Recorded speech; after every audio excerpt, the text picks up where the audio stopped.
The sound of iron striking iron echoes through the centuries. Smoke rises over the Tiber. The year is ancient, the hearts are young, and Rome. Ah, Rome. It's nothing more than a dream built on defiance. They say every empire begins with a single rebellion. And for Rome, that rebellion was against kings, against tyranny, against the belief that one man should hold the will of many. In those early days, there were no marble palaces, no legions stretching to the horizon. Only citizens with calloused hands, bound by oath, not by crown. Farmers turned soldiers, politicians turned patriots. They forged something rare, something the world had never truly seen before. A republic, a government not of gods and kings, but of men and duty. But as the centuries passed, the republic would learn a truth older than stone, that freedom, though beautiful, is fragile. That power, once tasted, is never surrendered. And that sometimes the chains we break are only replaced by golden ones. So tonight, we journey through the heartbeat of history to witness the struggle between freedom and authority, virtue and ambition, the republic and the empire. The story of Rome, when liberty gave birth to power and power devoured its mother. It was a time before the thunder of legions shook the world, before emperors wore crowns of gold and called themselves divine. In that time, Rome was just a fledgling city surrounded by enemies, ruled by kings who called themselves chosen by the gods.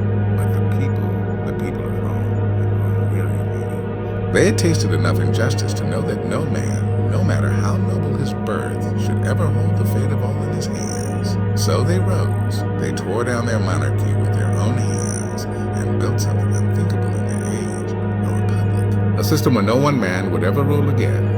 With the voice of the people, the Senatus Populus Romanus, the Senate and the Roman people, would stand as the beating heart of Rome. It wasn't pure, it was revolutionary. But it was revolution. In that fragile newborn republic, every citizen bore a duty. The farmer who plowed his field by day might lift his shield by dusk. The senator, draped in his toga, was bound not by wealth, but by virtue, or so he was meant to be. Virtus, they called it. Courage to serve from above oneself. Their world was one of discipline and order, of sacrifice and honor. The republic was not born from ease. It was hammered into existence the anvil of war. Every border, every victory was earned through blood spilled not for kings, but for country. The republic stood as a beacon in an age ruled by monarchs and tyrants. Its citizens believed they were different. They fought not for the whims of one man, but for the law. The law was sacred, etched into tablets of bronze and bronze unmade. It was the one thing that could bind rich and poor, soldier and senator, beneath the same Roman sun. But power is a patient predator. Even as the republic grew, its foundations began to tremble. The more it conquered, the richer it became, and with that wealth came corruption. The Senate, once a council of wisdom, began to whisper in shadows. The same hands that once wrote laws for the people now wrote them in profit. The poor bled for Rome on the battlefield. The rich bled in pride and Senate, but the people still believed. Because belief, that sacred fire of human virtue, was the soul of the republic. Every young man who marched beneath the crimson standard carried with him the idea that Rome was not just a city, but a covenant. A promise that no town would ever rise again. And for centuries they kept that promise. Through wars with Carthage, through invasions and betrayals, the republic endured. It became a machine of resilience, unyielding, unstoppable.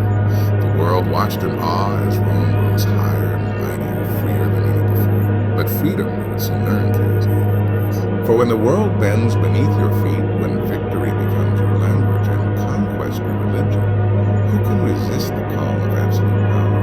In the quiet halls of the Senate, ambition began to whisper once more. Heroes returned from a battle not as servants of Rome, but as masters of men. The republic forged in rebellion began to rot from within. But in those early days, before the storms of civil war, before Caesar crossed the Rubicon, Rome still stood for something sacred. The republic was not yet a relic of lost virtue. It was alive, beating, proud. It was proof that even in the darkest of ages, mankind could rise above the rule of kings and govern itself with courage, conviction, and faith. The republic was more than government. It was a heartbeat, a promise to history itself that freedom was worth the fight. It begins quietly, as all great tragedies do. The republic had survived its storms. It had conquered Carthage, humbled Greece, and stretched its banners across the known world. The people of Rome had built an empire of law, an empire of the free, of freedom, as a way of testing the hearts of men. For centuries, Rome had stood as a monument to balance, consuls to limit power, senators to debate it, citizens to defend it. Yet somewhere along the line, that delicate balance began to crack. The soil that once bore the fruits of virtue now gave birth to ambition. Men began to see not Rome, but themselves. It started with Marius, a common man who rose from nothing, who won his fame in the fields of blood and glory. He was loved by the soldiers, worshipped by the people. To many, he was the Republic's hero, but to the Senate, he was a threat. He promised reform, he promised justice, and in doing so, he made loyalty not to Rome, but to himself. Then came Sulla, the patrician general who propelled the Republic and saw chaos. Swore he would restore order, and he did, by marching his legions through the streets of Rome itself. For the first time in her history, the city was taken not by foreign hands, but by her own sons, and so the Republic bled. What had been a government of laws became a contest of heroes. Every general, every senator, every man who tasted command began to hunger for more. Armies were no longer loyal to the Senate. They were loyal to the man who paid them, who led them, who promised them land and legacy. The Republic's greatest champions became its executioners. You could hear the change in the streets, the cries of citizens replaced by the boots of soldiers. You could feel it in the Senate, the debates that once forged policy now forged plots. And you could see it in the eyes of the people, once proud and free, now weary and afraid. Rome, the eternal city, had begun to devour herself. Yet amid the corruption and chaos, there was brilliance. The kind of brilliance that only ambition can breed. Men like Pompey, Crassus, and Caesar emerged, not just as soldiers, but as symbols of destiny. They were visionaries, each believing that only he could save Rome from herself. Pompey the Great, who tamed the seas and brought kingdoms to heel. Crassus, the richest man in Rome, who thought gold could buy eternity. And Caesar, the name that would echo forever. Together they formed the first triumvirate, a fragile alliance forged not in trust, but in necessity. Fleeing necessity, free men holding the fate of the Republic in their hands. But alliances built on ambition are sandcastles before the tide. Soon, friendship turned to rivalry. The Senate, once the guardian of freedom, now played politics with power it no longer controlled. And as the legions marched across the Rubicon, as steel clashed beneath the Roman sun, the last breath of the Republic trembled in the air, for ambition had done what no enemy ever could. Could not destroy her, but her own sons could. And so began the slow unraveling, the moment when men who were meant to defend the Republic began to crown themselves in its ashes.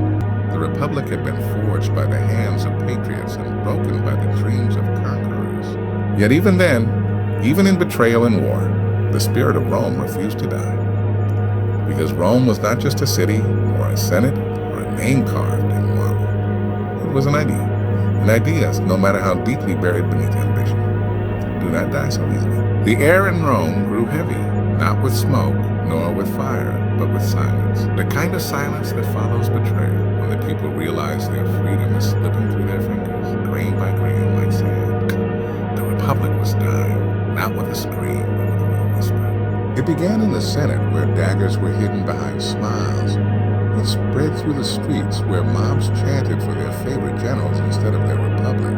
And it ended on the battlefield, where Roman fought Roman, not for liberty, not for law, but for the banner of a single man. That man was Gaius Julius Caesar. He was the culmination of every ambition Rome had birthed. Brilliant, ruthless, charismatic. A soldier who had conquered Gaul, a statesman who had conquered hearts. To his soldiers, he was a god in flesh. To his enemies, he was the death of the Republic. When he crossed the Rubicon with his legions, it wasn't just a river he crossed, it was a boundary between freedom and empire. The Republic had forbidden any general from entering Italy under arms, but Caesar did it anyway, and with that single act of defiance, the old order crumbled. The Senate fled, Pompey fell, civil war engulfed the Republic like a storm that would not end. And when the dust finally settled, the Republic was no more. Caesar stood alone, wrapped not in royal robes, but in the love of the people and the fear of the Senate. He refused the crown, public. But power does not always need a crown to rule. He became dictator for life. The very thing Rome had sworn never to endure again. And yet,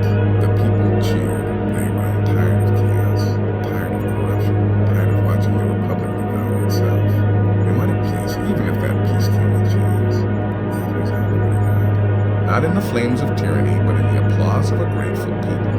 But Rome, for all her glory, could never let a single man hold her heart forever. On the Ides of March, the daggers came. The conspirators struck beneath the marble gaze of Pompey's statue. And as Caesar fell to the Senate floor, bleeding from 23 wounds, so too fell the last illusion of the Republic. It too wrote 3 words that still echo through time. The senators believed they had saved Rome, but they had only delivered her into the arms of another storm. Because once the taste of absolute power had touched Roman lips, it could not be forgotten. The Republic's blood had already been spilled. The wound was too deep to heal. Caesar's death did not restore freedom. It unleashed vengeance. Antony, Octavian, Brutus, Cassius. Names that would burn in the pages of history as civil war tore Rome apart once more. Friend turned on friend, brother turned on brother. Legions that once fought for the Republic now fought for thrones. And when the final sword was sheathed, the Republic was gone. Its ashes buried beneath the rise of a single name, Augustus, the first emperor, the first to rule not through the Senate, but above it. He would cloak his throne in the language of the Republic, but beneath that veil lay the birth of empire. The people no longer spoke of freedom. They spoke of stability, of prosperity, of Rome's destiny to rule the world. And so, in trading their liberty for peace, the Romans gained the world, but lost themselves. The Republic had fallen. Not because it was weak, but because it was human. And in every age that follows, from marble halls to modern parliaments, its ghost still lingers. A whisper reminding us that freedom is never lost in a single day. It is surrendered, piece by those who believe they are only choosing peace. Out of the ashes of the Republic rose something eternal. The blood of senators still stained the marble floors. The ghosts of freedom lingered in every echo of the forum. But Rome, wounded and weary, was ready to trade her broken soul for honor. And in that silence, a new voice emerged. Octavian. He was young, quiet, deliberate, the adopted son of Caesar. But beneath his calm eyes burned the same fire that had forged the Republic itself. Where others sought glory, he sought permanence. Where others fought for the crown, he built one in shadow. Octavian was no ordinary man. He was destiny wearing the mask of restraint. He did not take Rome by force. He took it by patience. He did not destroy the Senate. He seduced it. He did not seize power. He let power come to him. And when the time was right, he stepped into history not as a conqueror, but as a savior. He ended the chaos. He ended the wars. He ended the long night of civil bloodshed that had nearly broken Rome. And in return, the Senate gave him what they once feared most, absolute power. But he was clever. He refused the title of king. He refused the trappings of tyranny. Instead, he became princeps, the first citizen. A ruler cloaked in the illusion of the Republic. This was born Augustus Caesar, the first emperor. The Republic was dead. But its corpse still spoke through ceremony and title, whispering comfort to those who could not bear to see its passing. And under Augustus, Rome became a machine of divinity and discipline. Roads stretched from the sands of Africa to the cold rivers of Germania. Marble replaced mud. Legions stood as living walls of steel around an empire that spanned continents. The Pax Romana, the Roman peace, descended upon the world. For 200 years, no power on earth could rival the eagle of Rome. Under Augustus, the Senate became a theater, the people an audience, and the emperor the playwright of history. He ruled with patience and precision. He rewarded loyalty and crushed dissent before it drew breath. He turned generals into governors, rivals into statues. He understood something the Republic never could, that men crave the illusion of freedom more than its burden, and so he gave them both, festivals. Bread, games that lasted for days, statues that glimmered like gods beneath the sun. He gave them peace, prosperity. A world where the average man could walk from one end of the empire to the other without fear. And in return, they gave him worship. Rome, once ruled by citizens, was now ruled by God. And though the Senate still met, though elections still happened, they were shadows, ceremonies of a freedom long gone. But how beautiful that shadow was. The empire was not a tyranny of chains. It was a golden cage. It was order perfected, power polished to a mirror shine. Beneath its marble and music, the truth whispered still. The Republic had died for this peace, and the people, tired of chaos, had chosen their emperor willingly. Augustus had done what no man before him could. He had taken Rome's chaos and turned it into eternity. He had built a structure so vast, so disciplined, that even centuries after his death, the empire would still bear his name like a burned into time.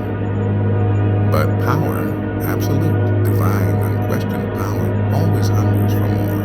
The empire that began in harmony would not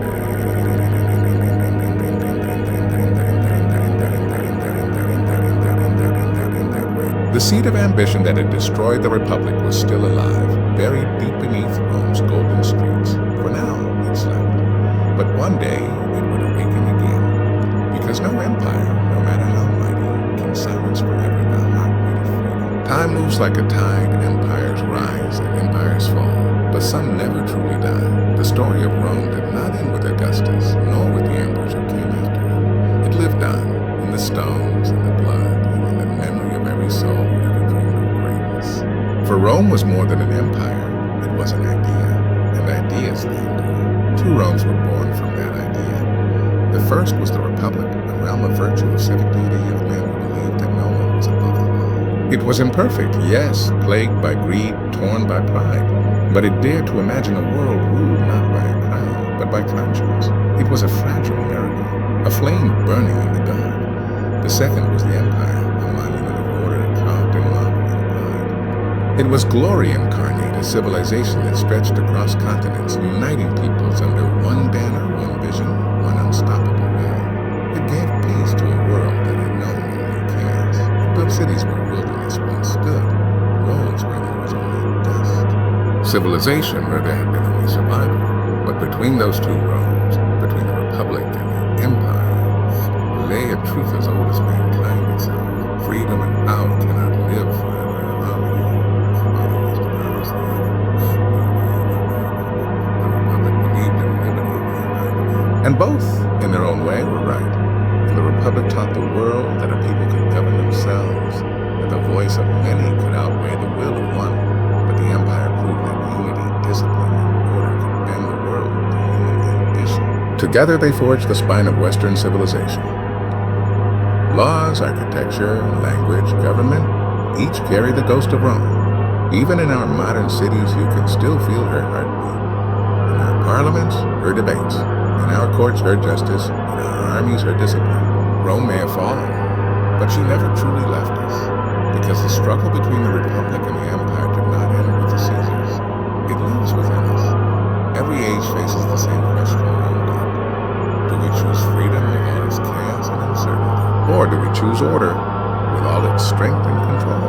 It is the eternal balance of power and principle. You'll see nations rising in the name of freedom, and others ruling in the name of stability. You'll see the same ambition that drove Caesar, the same courage that inspired the Republic. Because Rome was not just a civilization, it was a mirror. It showed us what humanity could become and what it could lose. The Republic gave us hope. The Empire gave us greatness. And between them lies the eternal lesson.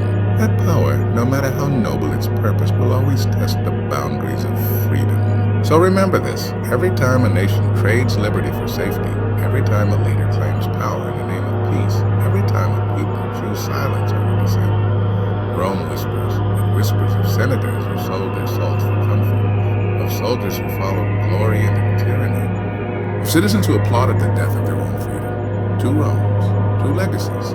One born of ideals, the other of love. Both magnificent, both flawed, and together they remind us that empires may crumble, but the lessons they leave behind are eternal, because in the end, Rome never truly fell. It lives on in our words, our laws, our dreams, in the unending struggle between the heart that longs to be free and the world that demands to be ruled. The wind over the ruins of Rome still carries a whisper, not of marble nor of emperors, but of something deeper. Something eternal, the sound of ambition, the echo of freedom, the heartbeat of a civilization that faced with it. Look closely, and you'll see it. The Colosseum now broken, yet still standing. The Forum, silent, yet still proud. Statues with no eyes, yet they seem to watch us still, reminding us that power is not eternal, and neither is freedom unless we guide it. Rome's story was not one of conquest alone. It was a story of humanity itself, of our endless struggle between who we are and who we dare to be, between the order we crave and the freedom we fear to lose. For the Republic men fought for ideals, for the Empire they fought for glory. But in the end, both fell to the same truth, that power once given is rarely returned. And yet, despite its fall, Rome left behind something greater than legions or emperors. It left behind a question every generation must answer for itself. When peace demands obedience, when comfort asks for silence, when security comes with shackles, will we remember what the Romans forgot? Because we too stand on the edge of history. We too build our empires of politics and wealth of power. And one day, like them, we'll face the test that has echoed through every age. Will we choose the republic or the empire within us? The ruins of Rome are not just reminders of what fell. They are warnings of what can fall again. So when you walk through your cities, when you speak your truth, when you stand for what is right, even when it's hard, remember those who once did the same beneath the Roman sun. Because the spirit of Rome, the fight for freedom, the hunger for greatness, the dream of something eternal, it did not die. It lives in us.